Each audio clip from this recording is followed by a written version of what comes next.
Sumpah aku kaget banget ngelihat data Indonesia itu impor 921%. Kayak listrik kita tepat waktu, tapi PLN kok utang 500 triliun. Salam logika. Guys, kok gua jadi kepikiran mobil SMK ya? Dulu kan SMK ini dijanjikan Pak Jokowi. Tetapi sampai sekarang gue nggak pernah melihat mobil SMK sekalipun. Padahal nih guys, gue pikir-pikir nih, setiap hari gue ngabisin waktu di jalan 4 jam. 2 jam dari rumah ke tempat kerja dan balik lagi tempat kerja ke rumah 4 jam. Tapi sekalipun gue nggak pernah melihat mobil SMK juntrungannya.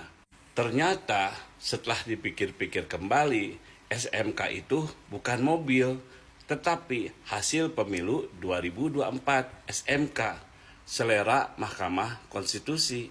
Nah, misteri itu terungkap sekarang. Lihat nih guys, mental pejabat kita nih. Kementerian Agama soal tenda Mina kelebihan kapasitas. Katanya tidur berjajar kayak ikan dari zaman Nabi juga begitu. Seharusnya kan ini jadi kritik. Seharusnya malah harus lebih baik lagi. Karena apa? Kok bandingin zaman dulu? Zaman dulu itu nggak ada pendingin ruangan. Sedangkan tenda-tenda dari jemaah negara lain itu memang mewah-mewah. Di tendanya ada kasur segala macam. Ini kasihan. Orang tua banyak dibikin kayak berjajar kayak ikan.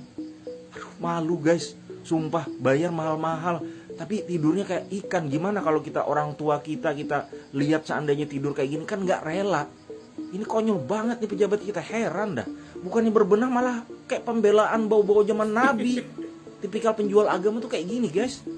Assalamualaikum warahmatullahi wabarakatuh. Apa kabarnya sahabatku semua? Di video kali ini, videonya tentang netizen mempertanyakan janji Pak Jokowi. Katanya ada mobil nasional yang diproduksi dari Indonesia sendiri. Kemudian netizen tersebut mempertanyakan di mana keberadaannya sesuai apa yang dijanjikan oleh Bapak Jokowi. Jadi teruntuk Bapak Jokowi, saya mohon maaf sebesar-besarnya. Saya cuman menyampaikan ya kan, atau sebagai penyambung lidah.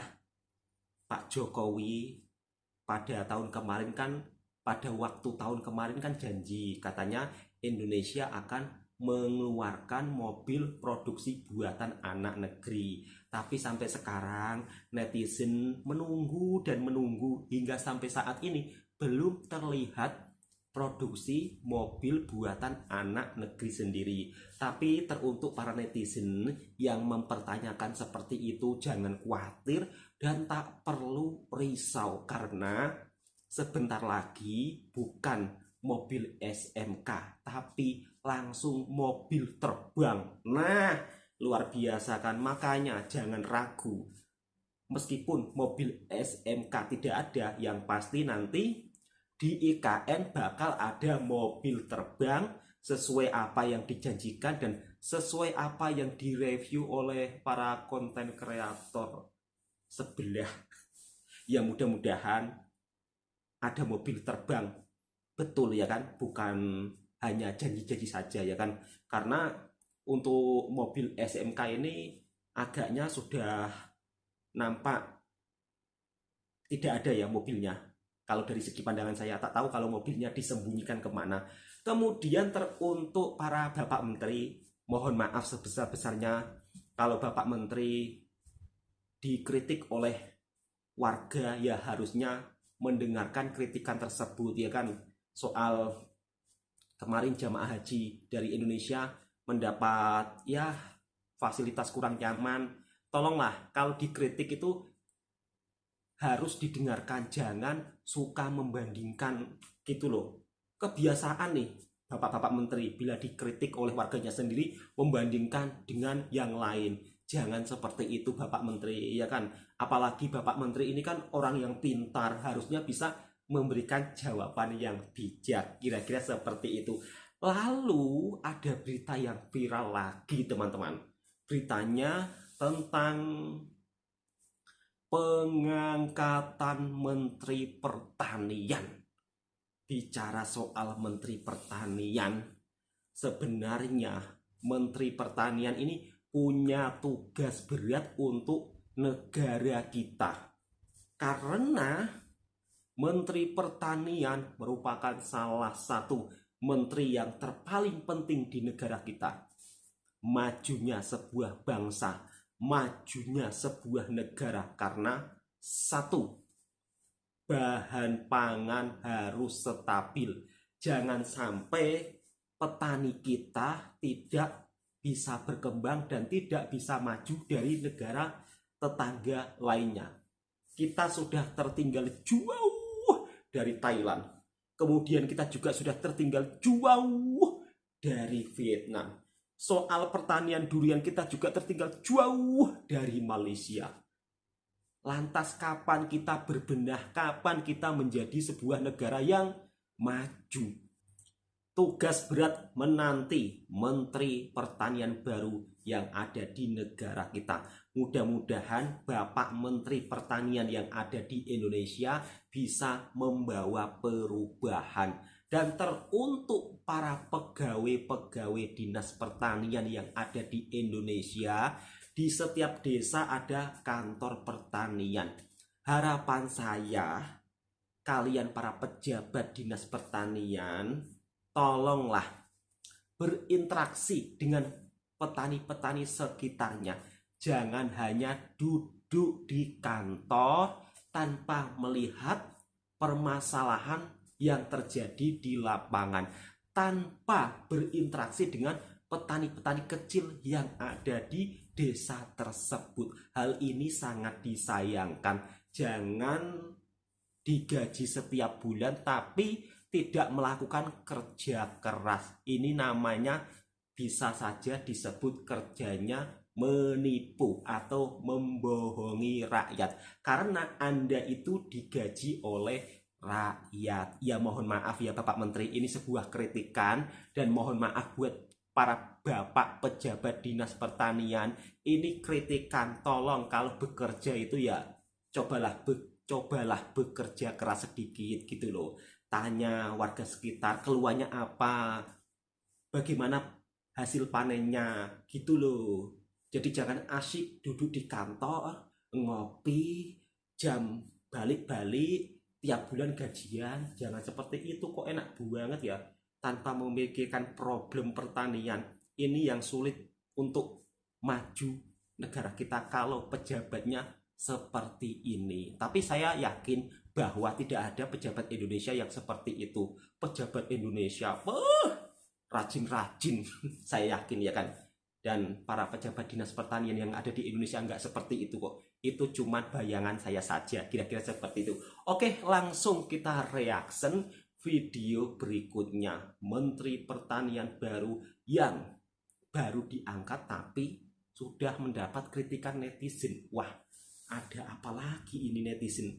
Kok kurang puas terus? Daripada penasaran, kita reaction videonya bersama-sama.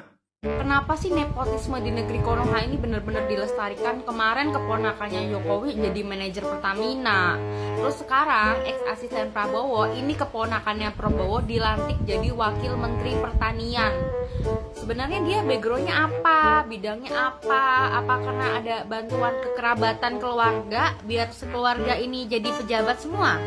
Kayaknya susah banget ya hidup di negeri Konoha. Terus kayaknya negeri Konoha ini kayaknya bakal susah ya buat maju.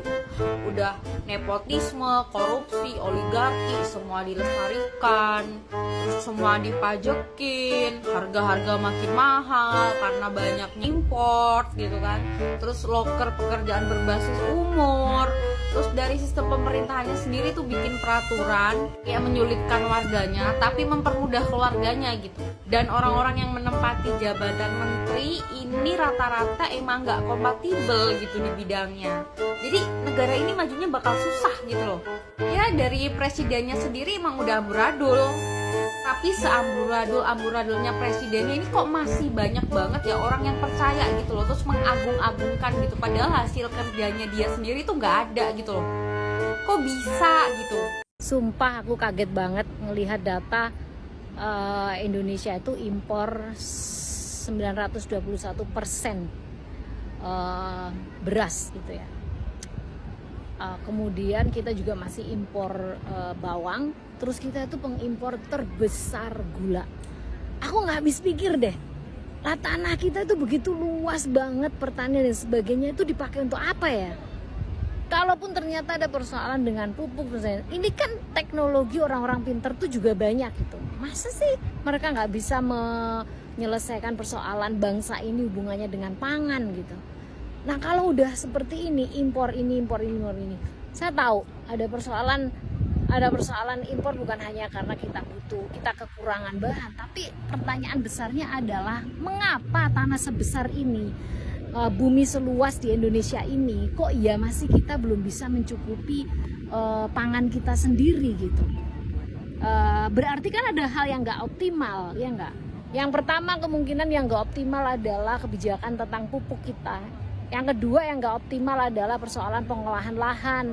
Yang ketiga yang nggak optimal itu kemungkinan menurut saya adalah pemanfaatan teknologi. Yang sangat-sangat mungkin kita ternyata mungkin nggak menggunakan teknologi sama sekali untuk pengelolaan yang namanya lahan gitu. Nah kalau udah seperti ini nggak habis pikir, jadi selama ini ngapain aja gitu ya pemerintah ini. Udah aku bingung gimana mikirinnya. Sebagai rakyat tentu kita pengen banget kalau persoalan-persoalan seperti ini mestinya bisa diselesaikan dengan kekayaan bangsa kita gitu ya.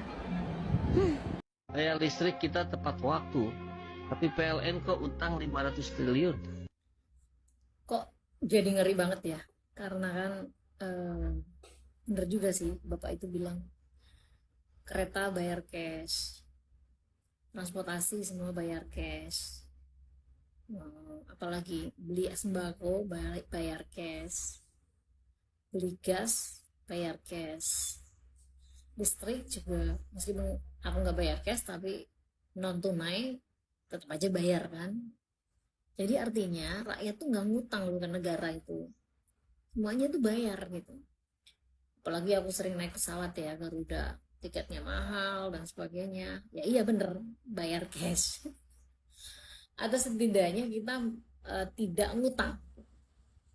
Nah ini kemudian semua uang rakyat itu jadi dikorupsi dan seolah-olah itu jadi sesuatu yang wajar gitu. Ngeri banget ya, ngeri banget hidup ini. Sehingga yang perlu, saya nggak tahu apakah kita lagi dalam kondisi yang perlu menyelamatkan diri satu-satu gitu ya, tapi mestinya enggak ya. Sebagai bagian dari berbangsa mestinya lebih tepat gimana caranya agar semuanya selamat ya dalam konteks negara yang lagi krisis begini. Cuman kalau ngelihat elit-elitnya pada korupsi, terus masyarakat bawahnya pada judi online, itu kan kacau banget negara kita.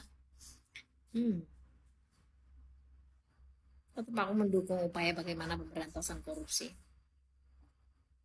Dan jangan pernah lelah Mahkamah Agung dan KPK kalau Anda mencintai. Padahal bayar listrik tidak pernah ngutang, bayar cash.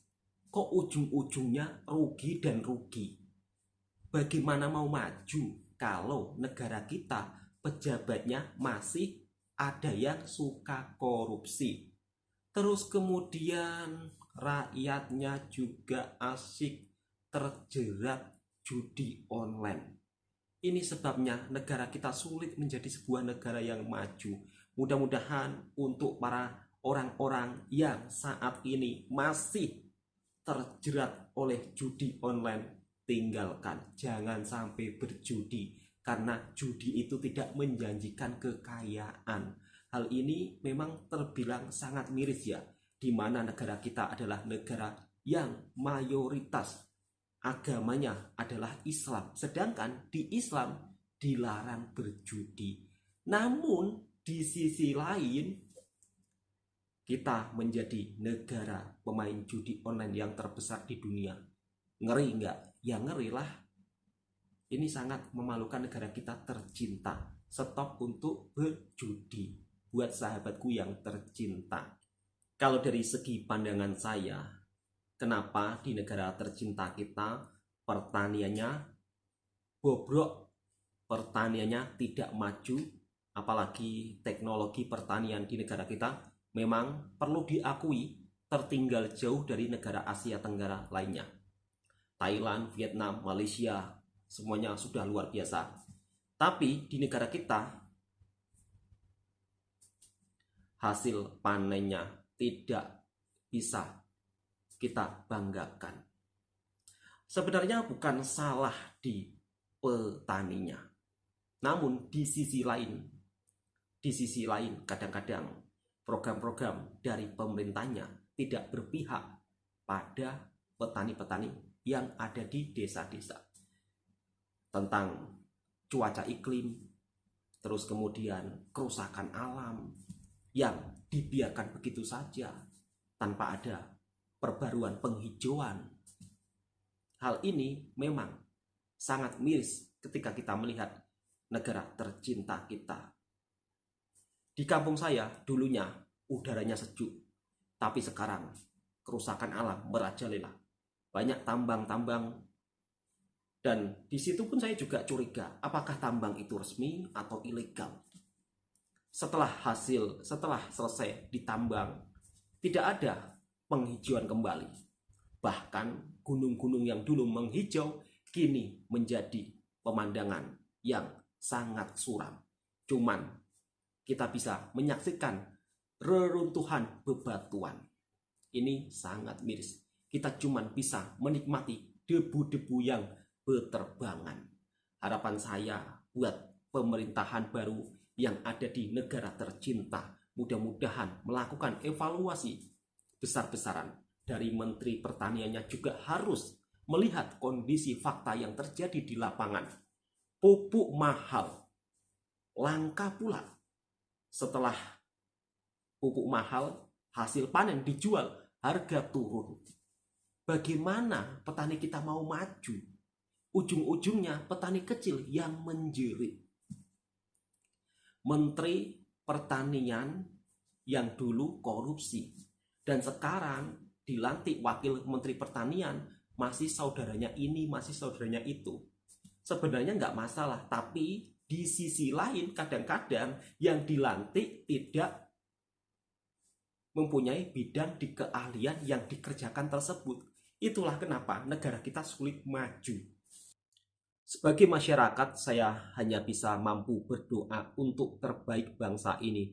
Dan mudah-mudahan untuk Komisi Pemberantasan Korupsi juga tidak lelah untuk menangani kasus-kasus orang yang mengkhianati negara kita tercinta.